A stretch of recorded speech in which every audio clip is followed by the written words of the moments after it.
Difficile de se promener dans Alger sans trouver des gens qui veulent dialoguer. Et ici, il y a devant moi Ismet. Alors Ismet, qu'est-ce que tu veux, toi? Alors moi, j'ai l'idée de créer un dialogue entre jeunes Français et jeunes Algériens. Alors ça, peut-être par l'intermédiaire, en passant par le truchement d'un lycée. Alors on fait ça de lycée algérien qui parle à un lycée français, dans le but de mieux nous connaître, d'améliorer nos relations. Et je vois pas pourquoi maintenant il y aurait des problèmes. Moi-même, je suis issu de la génération après 62 et les gens avec qui je dialoguerai n'auront pas connu aussi la période de guerre. C'est ça, il n'y a pas eu de sang entre vous? Non, il n'y a pas eu de sang, aucune séquelle. Bon, il y a une histoire qui est commune. Mais justement, sur cette histoire aussi, il faudrait discuter parce que jusqu'à présent, il n'y a eu que la version française et il y a beaucoup de choses qui nous portent atteinte et on voudrait voir maintenant dans une optique voir si au futur on ne pourrait pas nous-mêmes, en dialoguant, en contact, construire cette histoire, la faire. Réécrire l'histoire. Réécrire l'histoire, oui, réécrire l'histoire ensemble. Ouais. Et là, on se mettra tous d'accord qu'on ne portera ni atteinte aux Français, ni eux nous porteront atteinte. Tu penses que c'est une nécessité aujourd'hui? Oui, c'est très très important ça. Oui. Sinon, il n'y aura pas de dialogue, il n'y aura pas de contact réel, il n'y aura pas d'amitié, c'est pas possible. C'est dans cet esprit de discussion d'égal à égal que nous avons invité Roland Bakri, le petit poète du Canard enchaîné, né à Bab el-Oued, à venir évoquer la responsabilité de sa famille, les Bakri, dans ce coup d'éventail qui servit de prétexte à la conquête. Roland Bakri, voulez-vous que nous discutions un peu de cette période de la vie de votre famille à Alger? C'est votre histoire, c'est l'histoire de France, d'Algérie et de l'histoire de ma famille. On était des Espagnols de l'armée en déroute. On est arrivé à Livourne, et puis en 1770, tout d'un coup, les Bakri de Livourne sont venus à Alger. C'était des grands banquiers, des grands marchands de blé, et on nous appelait les rois d'Alger parce qu'on était très importants. Auparavant, une seconde, quand même, pour rétablir l'histoire dans son ensemble, vous êtes parti d'Espagne parce que la famille Bakri juive avait des problèmes avec l'Inquisition. Ben oui, parce que tous les juifs de l'époque, où on devenait catholique, et ma mère, elle n'aurait jamais accepté, ou alors on restait juif, mais on foutait le camp. Alors on est allé à Livourne. Mais avant vous viviez, c'est pour rétablir un certain point d'histoire comme ça, avant vous viviez très bien avec les musulmans en Espagne. Ah, de toute façon, Bakri, même à Alger, on nous appelait les Ben Sahot. Je ne sais pas ce que ça veut dire en arabe, mais nous, les Bakri, ça existe aussi en arabe, quoi. Moi, je suis un judéo-arabe. Je ne sais pas ce que ça veut dire, mais enfin, moitié juif, moitié arabe, et maintenant moitié français. On est trois moitiés. Alors, c'est pour dire, donc, on était des Ben Sahot, je ne sais pas pourquoi, et puis Bonaparte, comme il voulait faire sa campagne d'Égypte, il avait besoin de blé. Et donc il s'est adressé au dé hussin, le dé turc. Et il a dit qu'il voulait acheter pour 14 millions de francs or de blé pour que Bonaparte puisse aller à la campagne d'Égypte. Bon.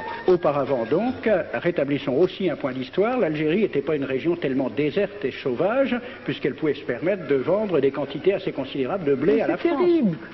Le dé hussin n'arrivait pas à récupérer 14 millions de francs or. La France devait de l'argent au dé d'Alger. C'est ça. Et au Bakri, bien sûr, puisque nous, on était les mandataires. Alors, M. Roland Bakri, c'est Bakri qui a obtenu les créances et qui est parti les présenter en France dans l'espoir de se faire payer par le gouvernement français les dettes datant de cette commande faite par Bonaparte en 1795. En 1795 et qui, en 1827, n'est toujours pas payé. Toujours pas. Alors donc le consul de France reçoit mission d'aller voir le Dey, ou c'est le Dey qui lui demande de venir le voir? Non, c'est pareil, sur un bourricot, et il monte les petites rues de la Casbah avec des poternes, des lanternes, en fait tout ce que vous connaissez la Casbah d'Alger. Hein, et il arrive au palais qu'on a appelé par la suite le palais de l'Éventail. Vous connaissez, dans la Casbah, il y a le palais de l'Éventail, du coup d'Éventail. Bref, il arrive là-bas, et puis d'abord c'est tiens mon frère, enfin tout ça, c'est toutes les salam alek d'usage, hein, et ça tourne vite à l'aigre. Il se traite de tout, et l'autre, il prend la mouche, l'autre il prend le chasse-mouche, et il donne un coup sur la... Alors, point historique, c'est un chasse-mouche ou c'est un éventail? Bref, le consul, il est tout rouge de la gifle, ainsi de suite, il repart là-bas. Et puis il dit, voilà, ils m'ont donné une gifle, etc. Et l'autre, en colère, il dit, bon, ben, puisque c'est comme ça, il appelle le général de Bourmont, garde à bout fixe, allez rompre les négociations, ils rompent les négociations, et on va envoyer les troupes à Sidi Ferruch parce que là-bas, il paraît qu'il y a une plage terrible. Et c'est en 1830 que vous savez que les troupes françaises ont débarqué. Voilà.